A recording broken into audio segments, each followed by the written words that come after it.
There are moments that fracture your world so completely, you can divide your life into before and after. For me, that moment came on a Saturday afternoon in June, standing in the back corner of a ballroom decorated with white roses and fairy lights, watching my daughter marry a man I barely knew while I was seated at table 12, the table reserved for distant cousins and plus ones who almost didn't make the cut. The pain didn't come from the shouting, it came from something quieter. From Jennifer's eyes sliding past me as she walked down the aisle on her uncle's arm. From the carefully neutral expression on her face when the photographer suggested we take a mother-daughter photo.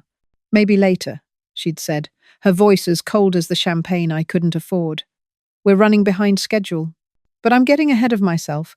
Let me start where every love story begins, with hope and blind devotion and the belief that sacrifice is the same thing as love. My name is Margaret Ann Sullivan, though everyone calls me Maggie.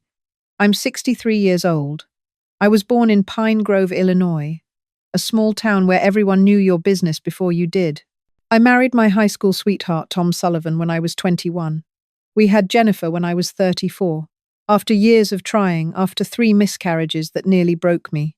She was our miracle baby. I worked as a 3rd-grade teacher at Oakwood Elementary. Tom managed the local hardware store. We weren't rich, but we were comfortable.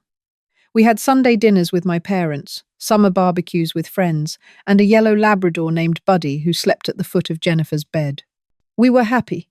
Jennifer was everything. Bright, curious, full of laughter. She had Tom's green eyes and my stubborn streak. I have this memory of her, at 5 years old, sitting at our kitchen table with watercolors spread everywhere, painting a picture of our family. She made me wear a crown. "Because you're the queen, Mama," she'd said. Then Tom died. A heart attack at 49. He was loading lumber at the store. A customer found him on the concrete floor, already gone. Jennifer was 10. The world didn't just change, it shattered. I watched my daughter's light dim. She stopped painting. She stopped talking at dinner. She'd sit in her room for hours, just staring at the photos of her father. At night, I'd hear her crying through the walls, and I'd go sit beside her bed, stroking her hair until she fell asleep. I had to be strong for both of us.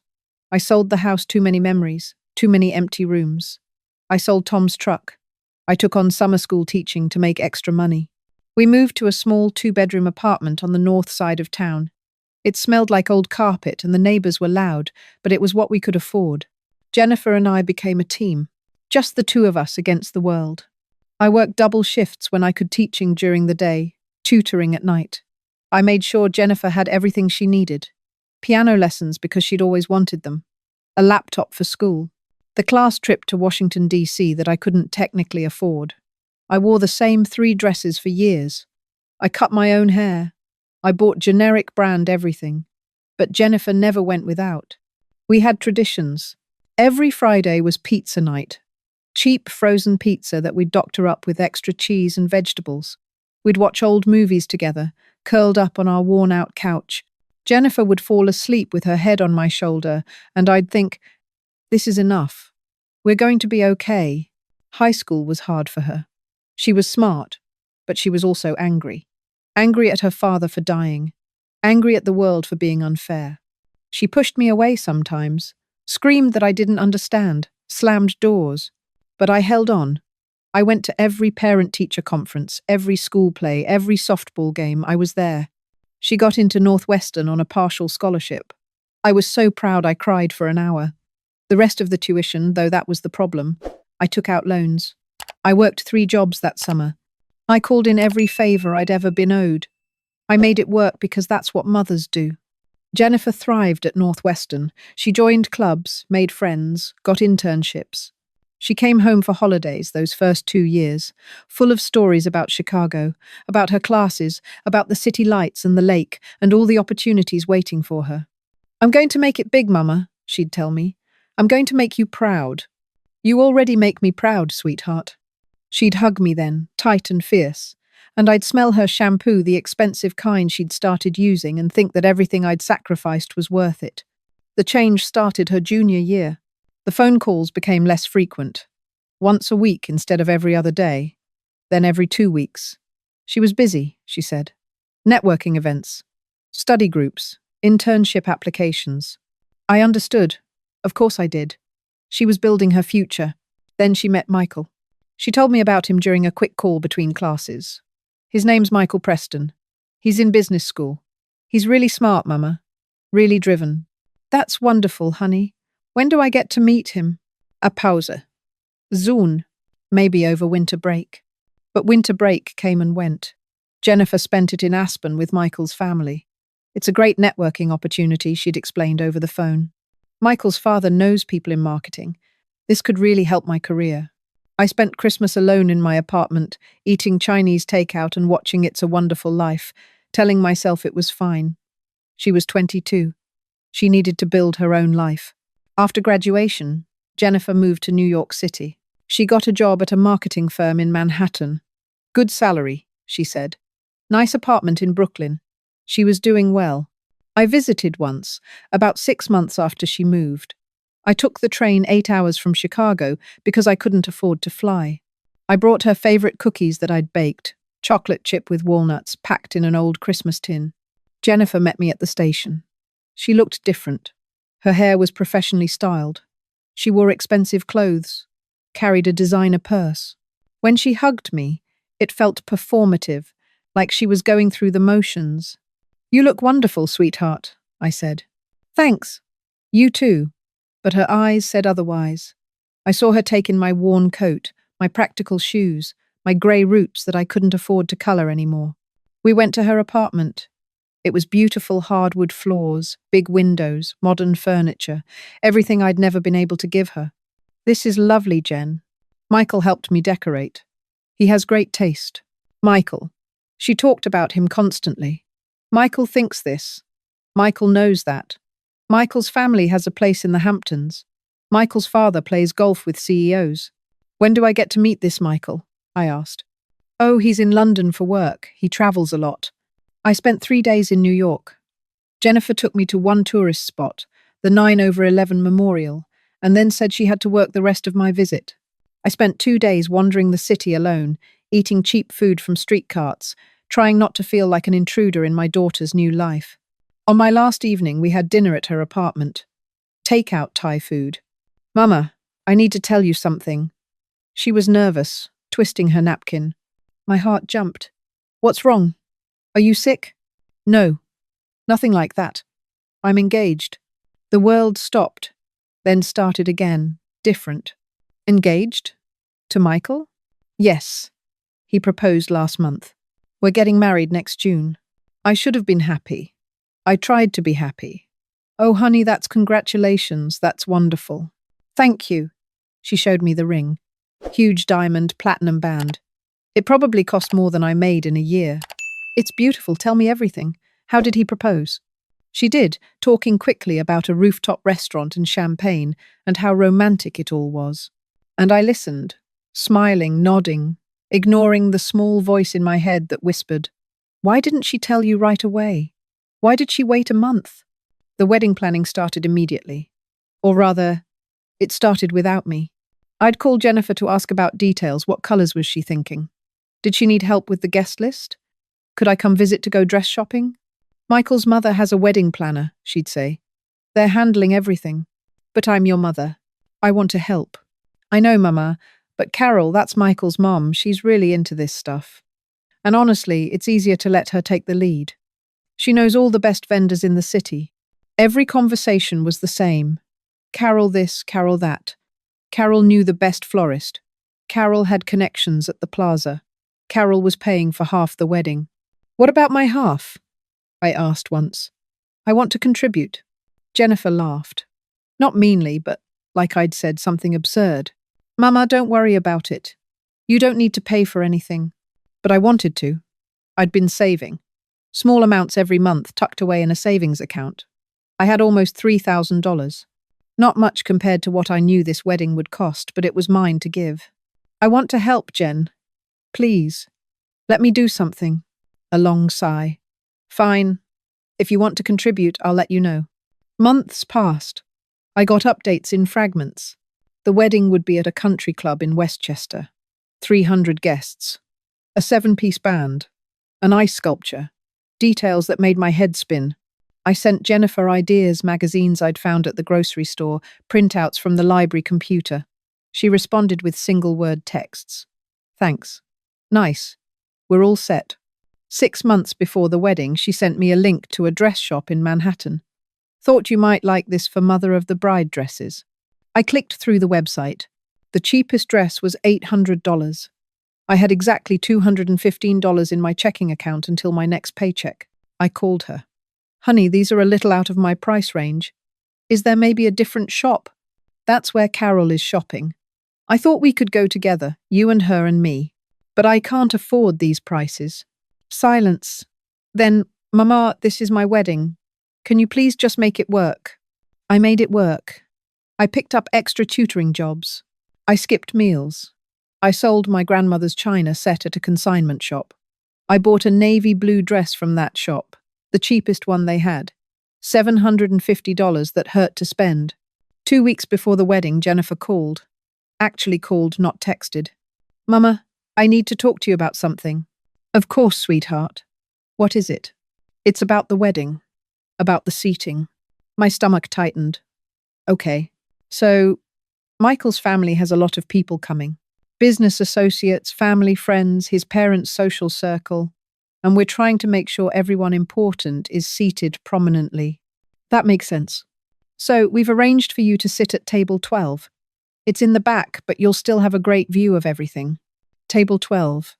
The back. Where will Carol be sitting? I asked quietly. Table 1. The head table is just Michael and me, but the parents' tables are right up front. I'm your parent too, Jennifer. I know that, Mama, but Carol is helping pay for the wedding, and Michael's father is, look, it's complicated. There's politics involved. I need you to understand. I don't understand. I'm your mother. And you'll be there. You'll be at the wedding. That's what matters. Her voice had an edge now, impatient. Can you please not make this difficult? I closed my eyes. Where's your uncle sitting? My brother, who'd walked her down the aisle when Tom died, who'd been there for her. Table 3. And your godmother? Table 5. Everyone I loved, everyone who'd helped raise her, scattered to the edges while Michael's business associates sat front and center. Fine, I said. Table 12 is fine. Thank you, Mama. I knew you'd understand. The wedding day arrived. I drove 8 hours from Chicago to Westchester, leaving at 4 in the morning. I wore my $750 navy dress and my only pair of good shoes, which pinched my feet.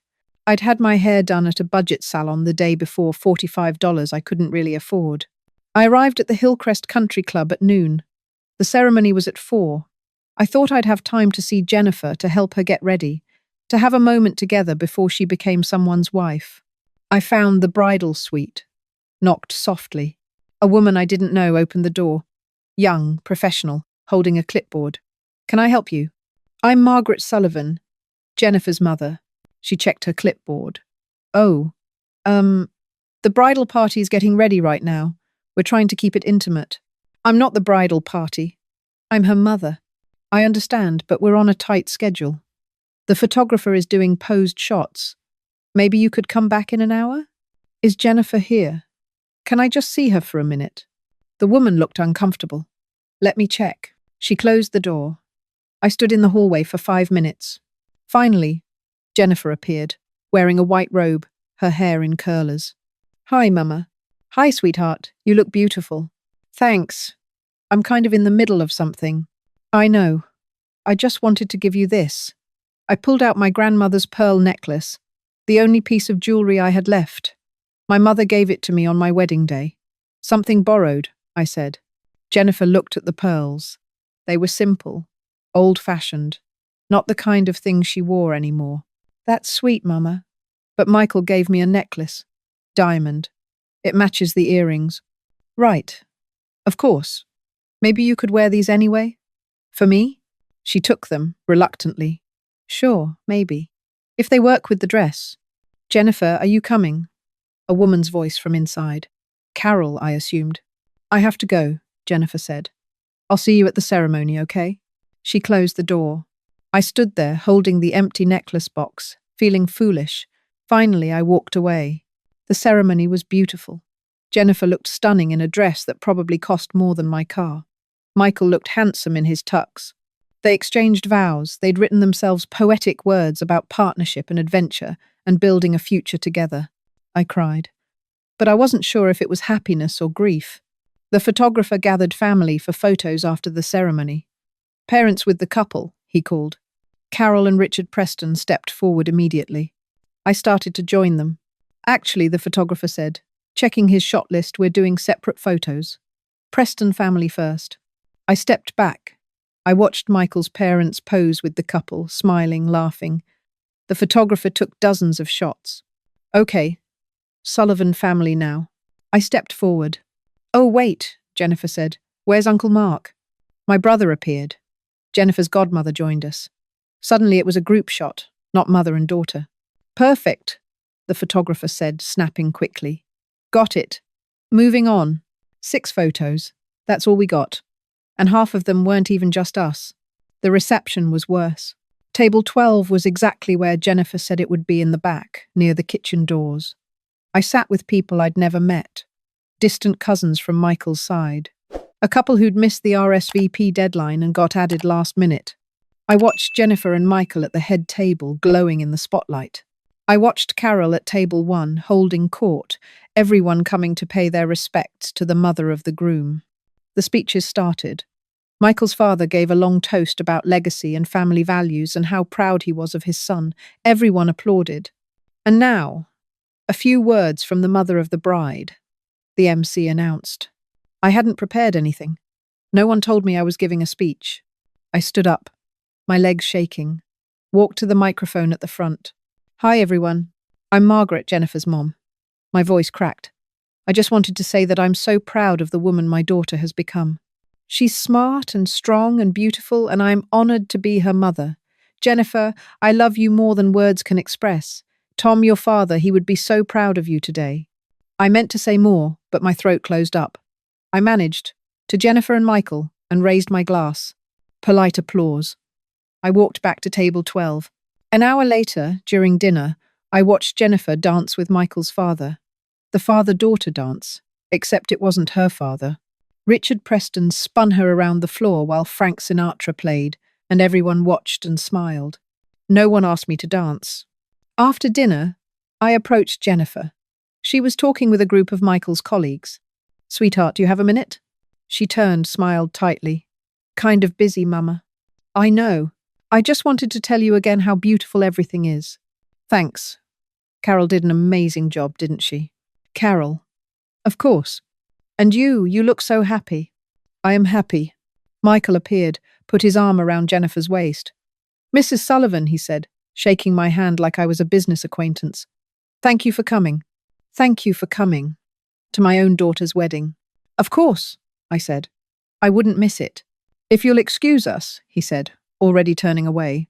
We need to greet some guests. They left. I stood alone in the middle of the dance floor, surrounded by 300 people, more alone than I'd ever felt. I left at 9. The party was still going strong. It would go until midnight, Jennifer had said, but I couldn't stay. I drove to a cheap motel outside the city, the kind with flickering neon signs and cigarette burns on the comforter. I sat on that motel bed and I cried. Not delicate tears. Ugly, gasping sobs that came from somewhere deep in my chest. At midnight, my phone buzzed. A text from Jennifer. Thanks for coming today, Mama. It meant a lot.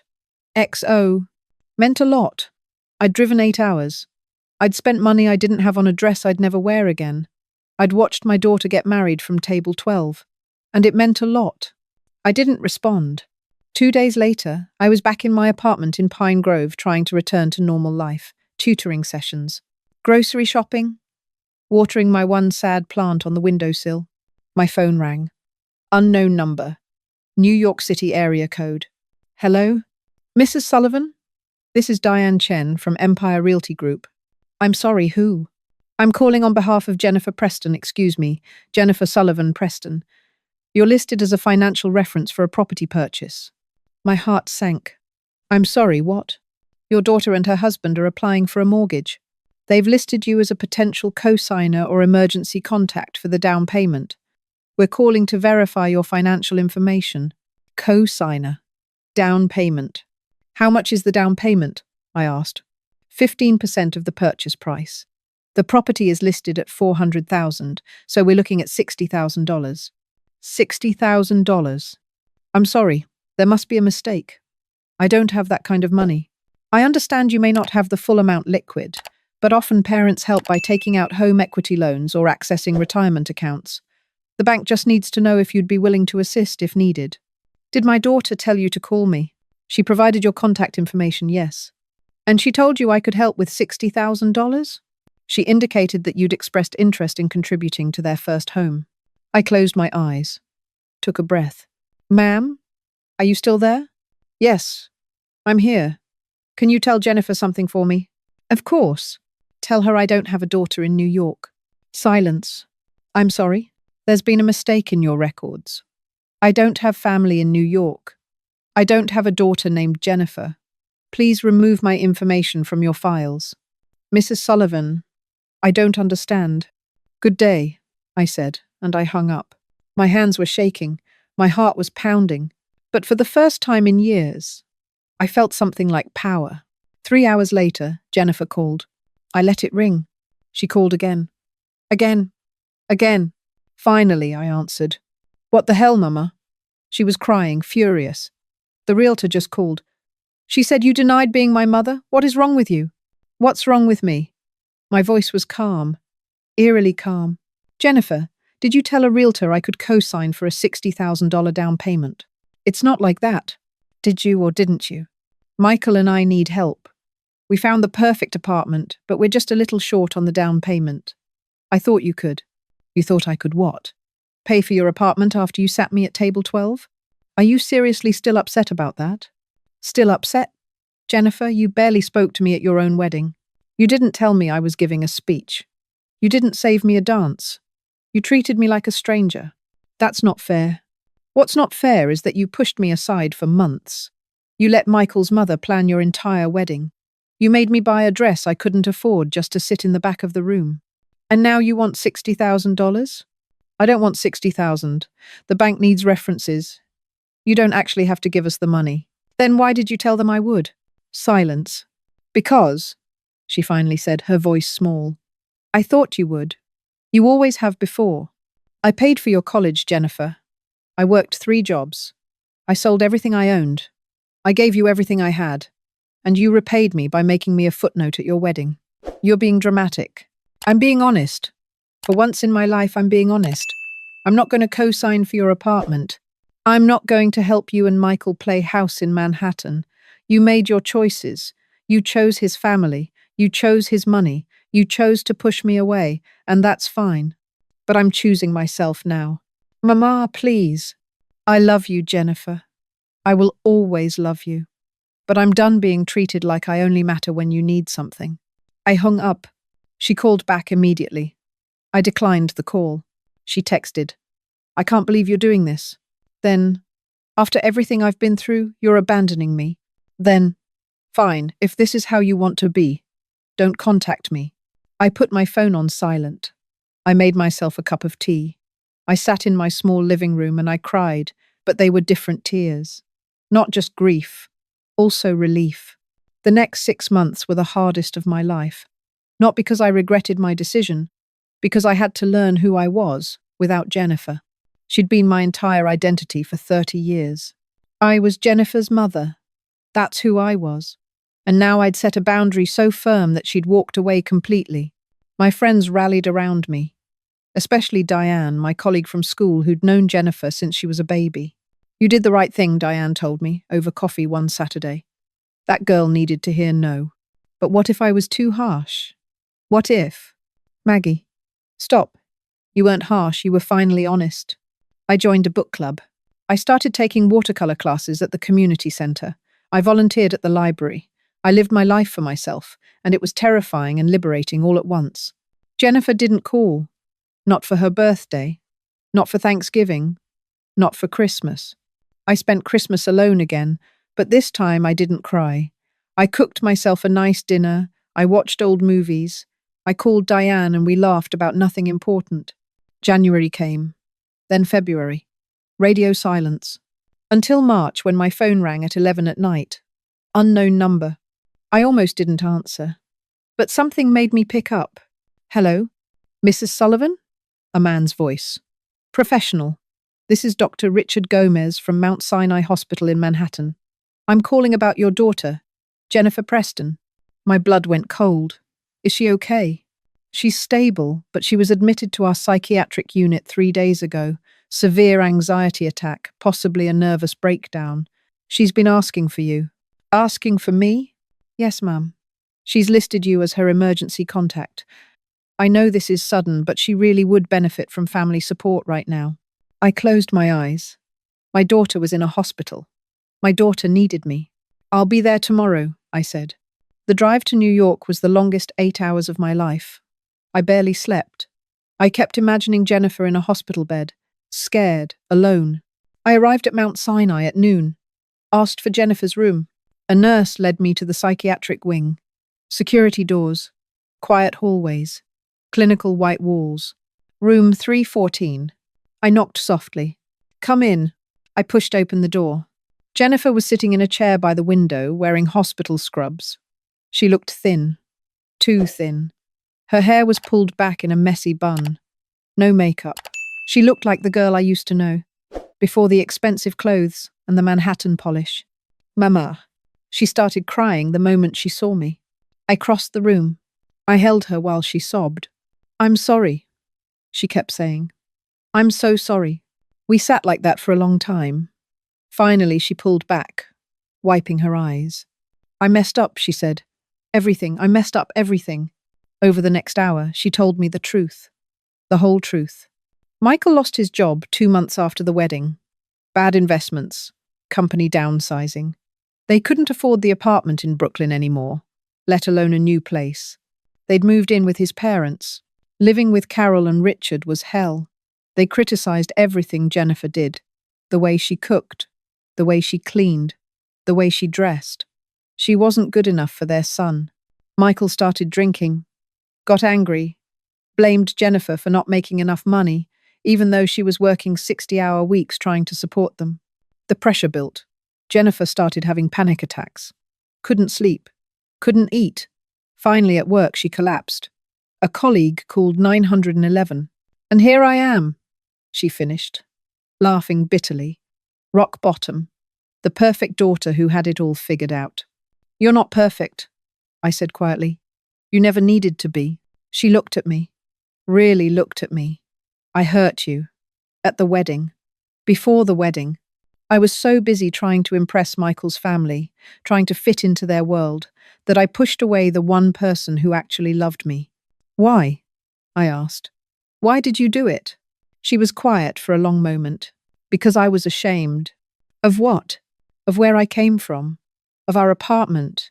Of the way we used to eat pizza every Friday because it was cheap. Of you working 3 jobs. Of being the girl whose dad died and whose mom cleaned other people's houses to pay for college. Tears streamed down her face. Michael's family has so much money, so much status. And I wanted that. I wanted to be someone different. Someone who didn't come from a small town with a schoolteacher, mum who wore dresses from Target. Her words hurt, but they were honest, and I appreciated honesty. I don't know if I can forgive you yet, I said. She nodded.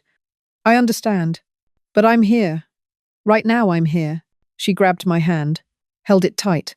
I stayed in New York for a week. I slept on a friend's couch. Diane had a cousin in Queens. Every day I visited Jennifer. We talked. Really talked. For the first time in years. She told me she was divorcing Michael. She was moving back to Chicago. She needed to start over, figure out who she was without the Manhattan dream. Can I stay with you? She asked on my last visit. Just for a few months. Until I get on my feet. I thought about it. Really thought about it. Yes, I finally said. But there are conditions. Okay. You pay rent. Not much, but something. You contribute to groceries. You clean up after yourself. And you go to therapy. Real therapy. Not just crisis management. I will. And Jennifer, yes? If you ever treat me the way you did at that wedding again, if you ever make me feel small or embarrassed or like I don't matter, I will ask you to leave. I love you, but I love myself too. And I'm done sacrificing my dignity. She nodded, tears falling. I understand, Mama. I promise. I promise I'll do better. That was 8 months ago. Jennifer lives with me now. She got a job at a marketing firm in Chicago, smaller than her New York job, less prestigious, but it pays the bills. She goes to therapy every week. She pays rent. She cooks dinner twice a week. We're not perfect. We still argue. She still has moments where her old entitlement creeps in, where she forgets that I'm a person too, not just her mother. But when that happens, I remind her, gently but firmly, and she listens now. She actually listens. Last week, she came home with a small gift, a watercolor set. I remember you used to paint, she said. When I was little, I thought maybe you'd want to start again. I did start painting again. Yesterday, I painted us mother and daughter sitting at a table together. Not the perfect family, but a real one. Jennifer is learning that love isn't about grand gestures or expensive weddings. It's about showing up. It's about respect. It's about seeing the people who've always been there and not taking them for granted. I'm learning that it's okay to say no, that boundaries don't make me a bad mother, that I can love my daughter and still demand to be treated with dignity. Some days are hard.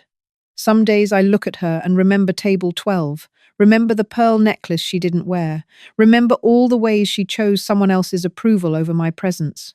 But other days I look at her and I see growth. I see humility. I see a young woman who crashed hard and is slowly rebuilding herself into someone better. This morning we had coffee together before she left for work. She kissed my cheek. I love you, Mama. Thank you for not giving up on me, even when I gave up on myself. I didn't give up on you, I said. I just stopped giving up on me. She smiled. That's even better. If you're listening to this and you've ever felt invisible in your own family, I want you to know something. Your worth isn't determined by how much you give. It's not measured by sacrifice. You deserve respect. You deserve to be seen.